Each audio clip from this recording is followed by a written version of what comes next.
Hello everyone and welcome back to the Manufacturer Series. This is round 8 and unbelievably we got into the top 16 superstars. So this is that very race, and as you can tell on the right hand side we've had 2 fuel burning laps. We've then sort of not done a fuel burning lap but made sure we didn't touch the brake. We're trying to warm up the tyres. Unfortunately I wanted to accelerate out this corner. A lot of times in practice I accelerated out a spoon and went full pace up here weaving, but unfortunately the guys ahead of me weren't accelerating. So I think this might have compromised my tyre temperatures a little bit. So obviously I'd taken it easy on the outlap to make sure all the tyres are going to be used in the race. It's quite high tyre wear as usual in this Manufacturer Series. So here I'd have been flying, I'd have come into here and I would have actually done a proper break in here. But unfortunately I don't think I get the tyre temps, as I say. Going through this last corner now, we're going to set off with the lap. You can see the rear is already a bit twitchy. It's right towards the start finish line, and let's start a lap here at Suzuka. We are looking for a 1:56. That is our goal here. We had that in practice a few times. Can we do it here as we approach the first turn? In we go, we brake, and just lose the rear a little bit there. And we actually do this corner a little bit slowly. We could have done that a bit more aggressively. We leave that corner, and yeah, we are down on our ultimate time at this moment as we come through the left. Then the right, we're having to dab the brake here because we're getting a little bit of understeer. As I say, I think that's tyre temps. We didn't get enough tyre temps in the front. And what that's done is meant we've had a little bit more understeer. So going through here, we are seriously down on our time at this point. But we carry on, we try and get that out of our mind as we continue on to Tidgney 1 and Tidgney 2. Approaching Tidgney 1, you want to sort of chuck this car in very quickly, balance the throttle and brake a little bit, and then into Tidgney 2 we go. Round there, we accelerate out there. We could have done that a bit quicker. But as you can see by our set time, 51.7, our best is a 51.2. So we are seriously down at this point on a 56.9, 56.8 sort of area. I did do a 56.8 at one point, but 56.9 was my goal here. Continue on out of the hairpin. We did do that very well as we continue on towards Spoon now. Again, we're looking for the usual brake marks on the right side, the little asphalt part there, tarmac there. So we come into here, we could have got a bit more aggressive into Spoon here. We're coming into the second part.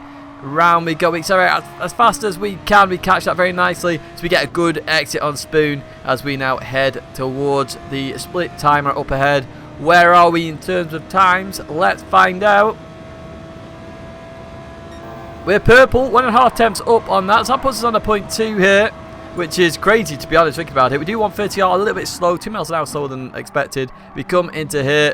The car really doesn't like that first curve, but weirdly it allows us to do some form of Scandinavian flick into the second one. We accelerate out the corner, we head towards the line, and we get a 57.3. So we lost a 10th in the chicane as well. We were on for an absolutely insane lap. If we forget about the first sector and we think about the rest of the lap, we could have easily got into the 56 there. As I say, we were 0.5 down at the end of sector 1. Plenty of potential there. Lightning with an unbelievable time in that WRX. But let's find out where we actually start on the grid. So you can see a WRX, you can see a Lexus, and you can see a Williams Aston Martin there. But that's Lightning in P1, and then P2 for Suzuka, P3 for Williams Adam in the Aston Martin. That's a good result there for Adam. Slant in P4, Rick in P5. That is Rick, he's changed his name now. Williams Coquet in P6. We start in P7, 3 temps off pole position as we run down the rest of the grid. So everyone always says, why fuel burn? Why not just put banker in first? Well, in some cars, like the Audi R8, there's no point putting a biker lap in. The grid is that close. As you see here, we're half a second down on P1, and we're down in the very bottom end of the grid now. Look, not even a second on P1 here. There's P15, 0.996, not even a second. And the fuel is like half a second if you fuel burn the way we do. So it's very, very, very significant in terms of how we have to do qualifying at the moment, which is why we do it. We don't want to do the fuel burning, it's just a necessity at the moment. So that's the reason why we do it, for those interested. The gaps are that close in this region and in terms of the top 16 superstars.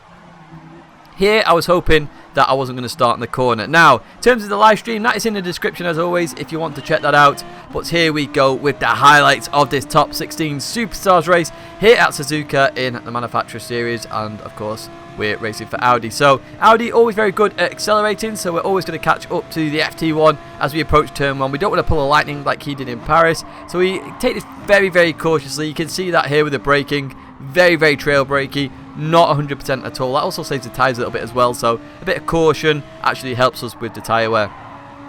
into the left, then into the right. We already knew our tyre strategy as well, by the way, guys. So we were always going to go for racing softs in the first stint and racing mediums in the second stint, because the last lap on softs was way too slow in the Audi. In other cars, they could do it, but in this car, you couldn't do it, unfortunately. That's the difference between some of the cars here. Continue on all the same. You can see we've got Carl Williams behind us. Koke up ahead. They've broken away a little bit, but that's just because we've got a little bit of understeer initially. We are on that -5 brake balance to make sure the car doesn't oversteer and we don't lose too much of the tyres. As up ahead, you can see Koke actually got a penalty there. That was for cutting Tidgney on a little bit too much. Obviously, very hard when you're right behind someone's gearbox to actually see where on earth that apex is at Tidgney 1, and unfortunately for Koke, he did lose out there, so he's got a little bit of a penalty there. The penalty is taken just after the spoon corner, so we will, or should, get that position as we now approach the left. So that's why I didn't really go for the move there. I'm always going to get the position, just let Koke take the corner, lose as minimal time as possible, accelerate out, get a little bit of slipstream, try to get the dart past and hopefully get into the next slipstream. As Koke stays to the left here, we continue on. And if you look in the TV camera, you are going to see Carl Williams side by side with Koke as it heads to the 130R. And Carl Williams does get that done. Now, looking the radar down at the bottom right, we brake, and you know he's come from a fair old way there. Did not realise until the very last second that he was doing that. Now, it was a mistake. He even admitted that. He came on stream afterwards and was like, sorry about the driving on lap 1, which is fair enough.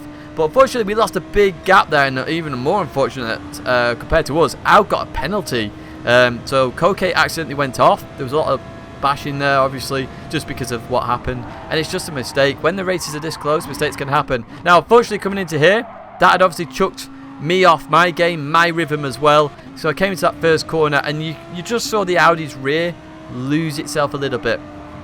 So we lost out on 2 positions here. Obviously, Audi's got a 5-second penalty, so we'll try and get that back. We've got dirt on our tyres at the moment. So Koke's going to go for an absolutely fantastic move around the outside. We're going to try and tuck in very, very quickly here, just to make sure we don't lose any more positions, as Nico was very close in that Hyundai Genesis. So continue out of that corner now, and we're sort of lost a position here, because Audi's got a 5-second penalty. You know, we're going to overtake Aug irrespective. So we just need to get our mind into the into the race. Basically, I'd had a really bad practice race as well beforehand, where my mind was completely off the game. So I really was sort of not on the edge, but my mindset wasn't in it. You know, I talk about psychology a lot and how it affects your race. Because I had a bad practice race, I wasn't expecting to get in the top 16, and I ended up in here. A lot was going on in my mind. I then had a pretty poor qualifying.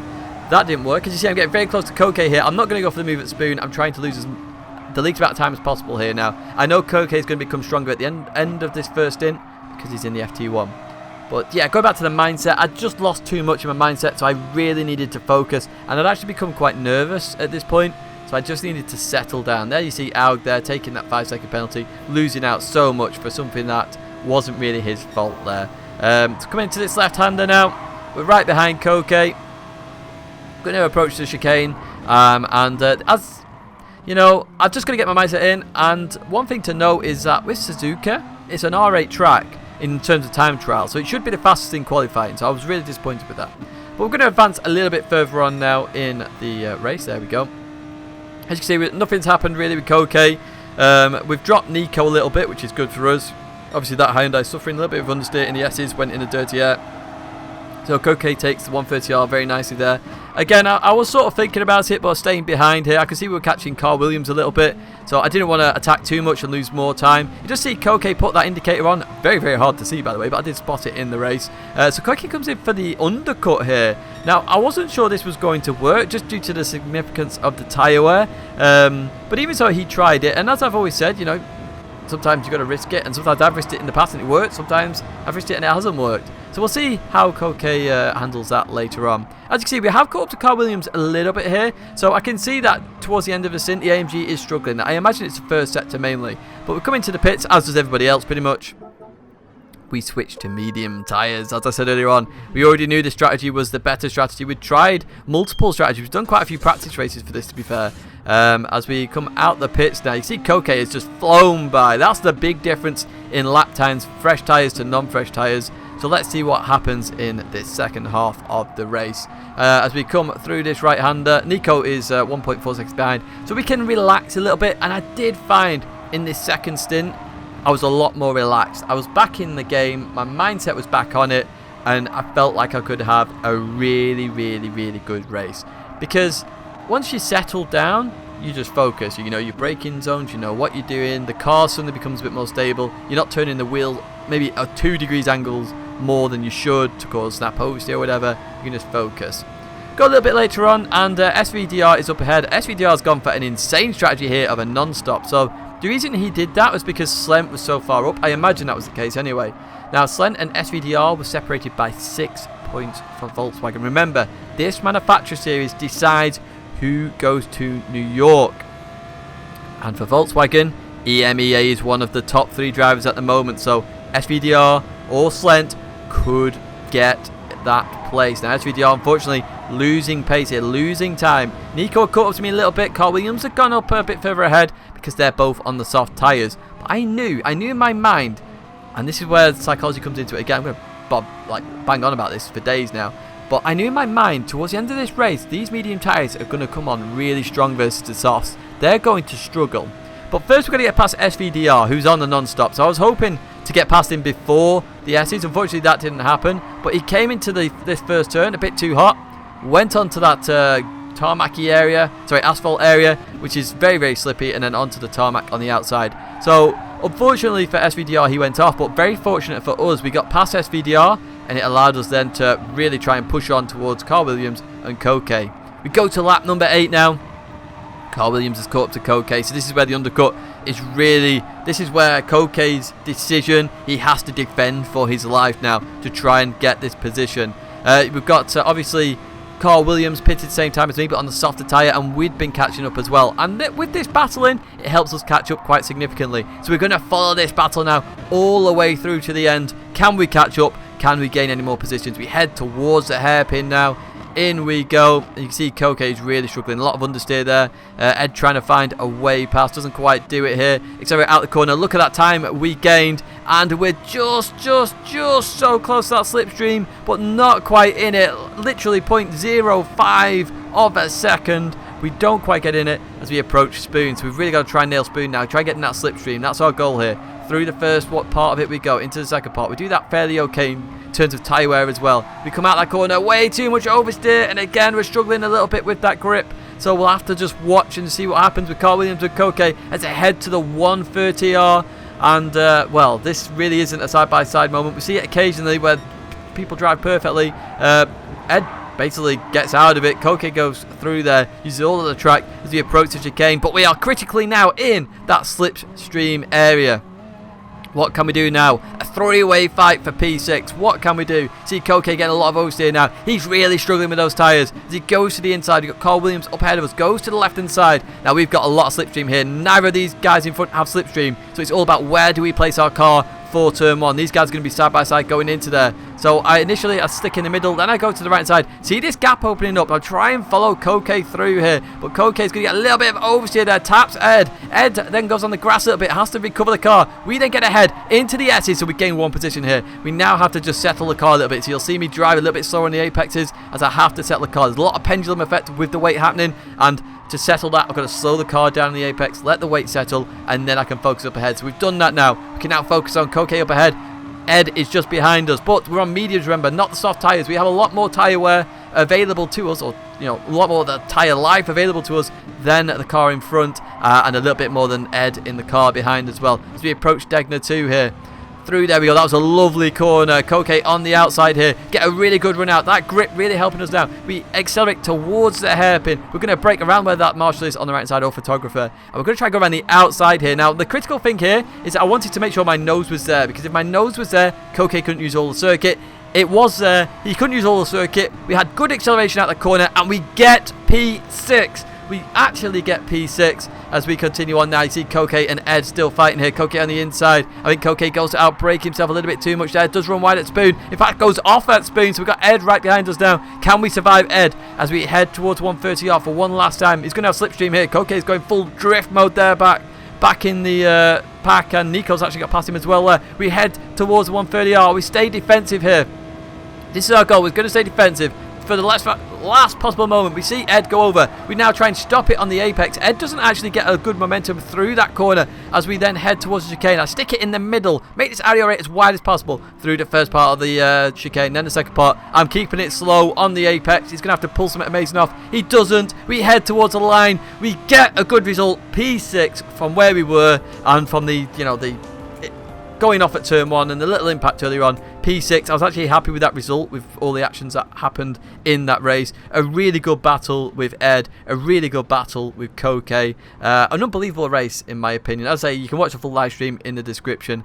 And congratulations to Tsutsu and Lightning. I think there was a bit of team orders there. Lightning letting Tsutsu go because, you know, it's kind of critical for EMEA. Some teams are going to have to play the team game here. So big shout out. But I don't fully know that, but we believe that might be the case. But even so, that's going to be it now from this top 16 Superstar race. I hope you enjoyed it, guys. There's a video playlist there if you want to watch another fantastic race. My logo's there if you want to subscribe. But that's it for me for now. Thanks very much for watching. I will see you in the next video.